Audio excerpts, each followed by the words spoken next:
पहले भी होती रही है।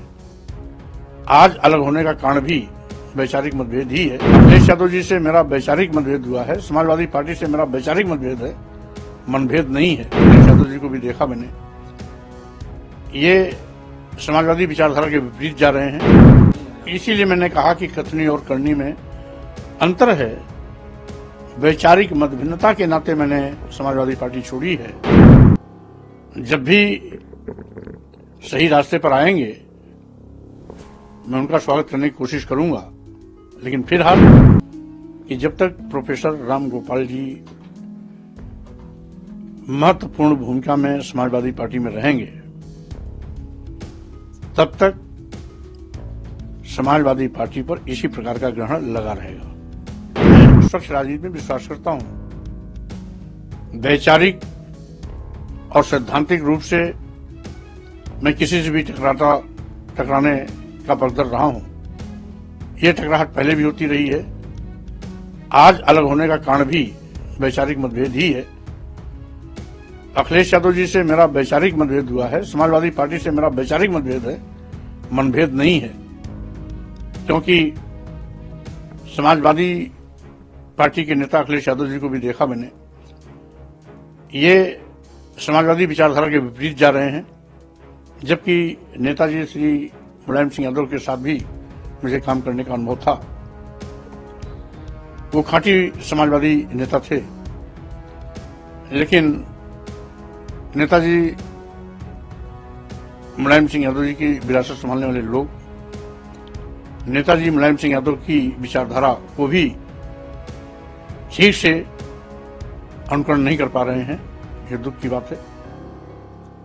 अब मैं इस देश के दलितों, आदिवासियों, पिछड़ों, गरीबों, मजलूमों, किसानों, अल्पसंख्यक समाज के लोगों के सम्मान स्वाभिमान की लड़ाई के साथ साथ सत्ता शासन में हिस्सेदारी की लड़ाई लड़ता रहूंगा।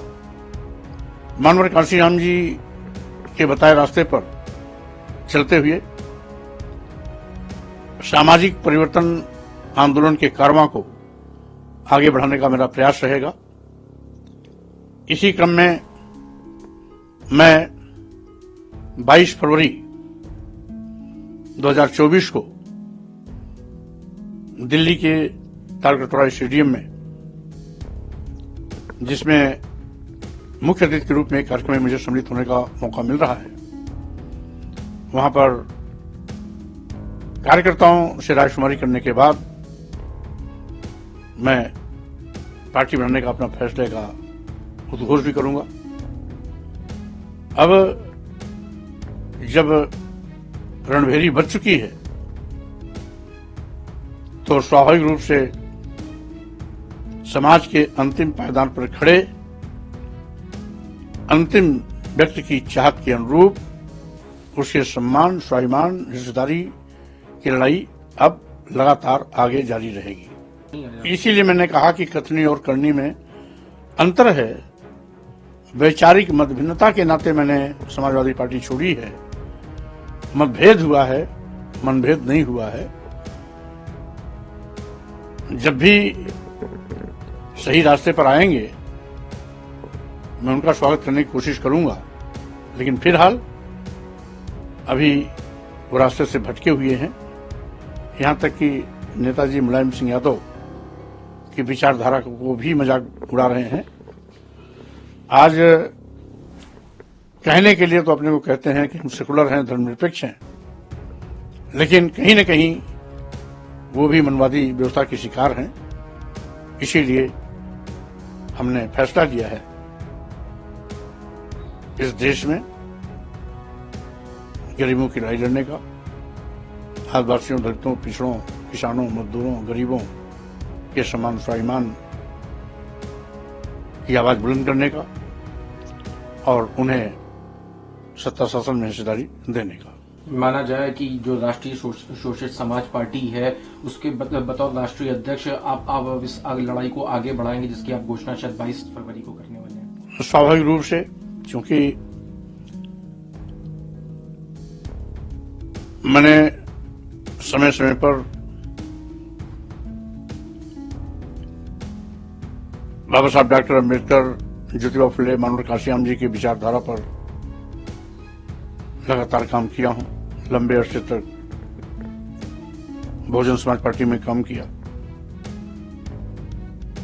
भिन्न भिन्न अन्य दलों में जहां भी रहा हूं, मैं कभी भी विचारधारा से हटा नहीं। विपरीत परिस्थितियों में रह करके भी मैंने इस विचारधारा को आगे बढ़ाया हूं। समाजवादी पार्टी में भी इसी विचारधारा के साथ काम करने का इरादा लेके मैं आया था, लेकिन परिस्थितियां अनुकूल नहीं रही, जिसके नाते आज मैंने समाजवादी पार्टी की प्राथमिक संस्था से भी इस्तीफा दिया, विधान परिषद से भी इस्तीफा दिया। तो स्वाभाविक रूप से जब हमारी खाती महापुरुषों की विरासत, विचारधारा, मिशन है, तो उसको आगे बढ़ाने का काम मजबूती के साथ मैं अवश्य करूंगा। कल जो अपनी बाइट दी उसमें आपने प्रोफेसर राम गोपाल की भूमिका पे सवाल खड़े किए, क्योंकि पल्लवी पटेल ने कहा कि जिस तरह से उनको लेके ये भाषा का प्रयोग किया गया, उसके बाद आपके बयानों को, तो क्या लगता है कि उनकी जो पॉलिसी है वो पीडीए के विपरीत है? देखिए, कुल मिलाकर के हमने इतने कम समय में इस बात का अध्ययन किया